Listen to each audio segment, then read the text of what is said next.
Hey everyone, Coach Sage Canday here with another Training Talk Tuesday. Well, it's not actually Tuesday, but a belated Training Talk Tuesday. Sorry I didn't get this one out. Didn't have high-speed internet for the last couple of days, but also took a week off there. Hope you understand. But we're going to dive right in and answer two of the top voted questions from last Training Talk because they're kind of related. One of them I've kind of done a video on a long time ago, like 5 or 6 years ago, that I could link to in the description below. But it was a question about running twice a day, but also running, how you should balance your training structure if you're running over 85 miles a week. I believe you said 140 kilometers per week. And I'd even say if you're running over 100 kilometers per week or 62 miles per week, there are some days where you definitely could benefit from running twice a day, actually breaking up your runs into two shorter runs. Maybe you do a morning run and then an evening run, because it's less stress on your body. And that comes into consideration when you start running higher mileage. And I realize for a lot of you, maybe you're not going to hit this high mileage because maybe you don't have time for it or you're worried about injury. It's something you have to build up to. But yeah, 60, 70 miles a week, 120, 130 kilometers a week, you're looking at maybe running some days, maybe just a couple days a week, where you do a shorter run instead of just trying to get it all in at once. It's more efficient to get your run in all at once, but in terms of stressing the body, especially on an easy mileage day, you could structure it where maybe you do an easy 5 or 8 kilometers in the morning, and then you do another easy 5 or 8 kilometers in the evening. Usually you would change it up slightly. Maybe you only run 5K or 3 miles in the morning, and then you do a 6 mile or 10 kilometer run in the evening. And that's a double where it ups your metabolism between runs, but it also decreases the amount of stress on your body, skeletal muscular stress, because you're already running really high mileage. You're already going to do a big weekend long run probably, where you run a lot longer all at once, and you're probably also already running 6, if not 7 days per week. So that leads into the key point of the question, of course, which I didn't read right away, I usually do. How to proper recover when doing high volume weeks, 140 to 150 kilometers per week. Is it better doing doubles or keeping a day off? And so, there are elites that run 6 days a week only instead of all 7 days a week. Most elite marathon runners and long distance runners that I know actually run 7 days a week. And not only would we do that, but we'd also run twice a day most days. There's even some elite East African runners that I know of that run sometimes 3 times a day in other countries as well. But that's when you get into the super high mileage numbers. And, taking a day off every now and then I think is great. It gives your body a reset. Maybe you cross-train, do something non-impact, swim or cycle. But that consistency at that high mileage is really key to building strength as long as you're not getting injured. So it's better, I would say in general, it's better to do doubles, but you also wouldn't consider doing doubles or running twice a day until you are running at least 6 days a week and you are running those super high mileage numbers. Other than that, it's better, if you're under 60 miles a week, 100K a week, it's better to run once a day. It's definitely a lot more efficient. You get a lot of endurance benefits, especially when you get your runs up to, knocking out 8 or 10 miles, 14 to 16 kilometers every day on average. But of course, you're going to have these fluctuations in there where you're going to be running some pretty long, high-intensity long runs, some long tempo run workouts, and then having some maybe short recovery jog days where you're going quite a bit slower and just kind of getting the miles or kilometers in. So really a great question there, and it does depend, of course, on that intensity balance, but also your personal training history, what you've built up to in the past. But you're getting pretty serious with that high mileage type of training with those numbers, and so you could mix it up. Not every week you're going to have a double. Not every week you might only run 6 days instead of 7 days, right? But for a lot of people, we do encourage them to run.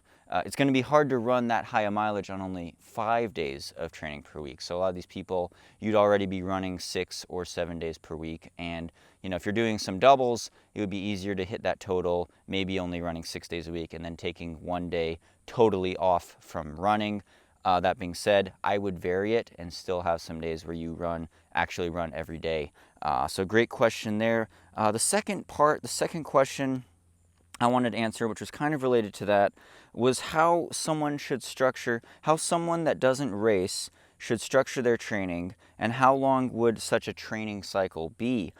So that kind of goes into the whole schedule, but instead of thinking of it in terms of a weekly, daily schedule, more of the micro schedule. We're thinking it on a more of a macro schedule, so weeks and months, maybe even years, with our changes of training over time. And so even if you're not signing up for marathons, road marathons, or formal races, or even park runs or something like that, you still want to have maybe some structure to your training that ebbs and flows with your fitness goals, with your personal health, maybe with your work, family, job balance obligations, but also maybe with the seasons. If you have a lot of fluctuation between your winter and spring, maybe you want to hit peak fitness for beach season or something like that, more in the summertime when it's easier to get in miles or kilometers. So you still want to operate on a similar type of structured schedule where you take planned rest breaks and you refresh yourself.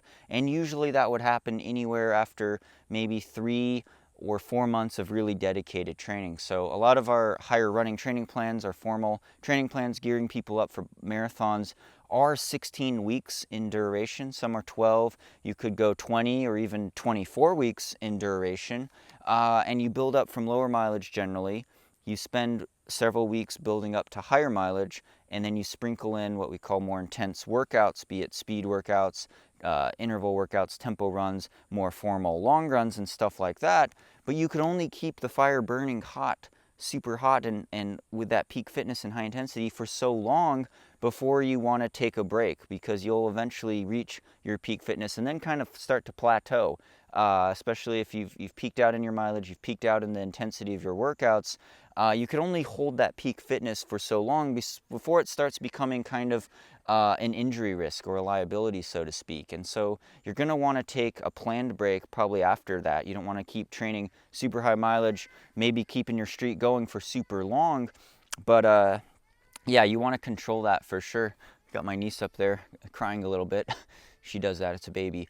Yeah, it's it's a thing you have to balance, and it's a thing that you want to take your health into consideration for. If you have any aches or pains, to be conservative with your training, let it ebb and flow, let yourself take a break, get out of shape, maybe enjoy the off season, do some non-impact other sport activities, mentally check out and take a break from running. Take that week or 2 weeks off, or even a month off if you really need it, before you're forced to do that, because you keep training super high intensity, high volume, you're bound to either get sick or injured probably, or overdo it, even if you're not racing, and that's going to set your health back in general. So it's better to let it ebb and flow with the weeks. And again, I've done some training talks on periodization, how your training changes over time, a couple weeks ago. I could link to that in the description below, but check out my playlist also on training talks about what kinds of workouts, quality workouts, you could incorporate in besides just increasing or decreasing your weekly mileage, because that intensity balance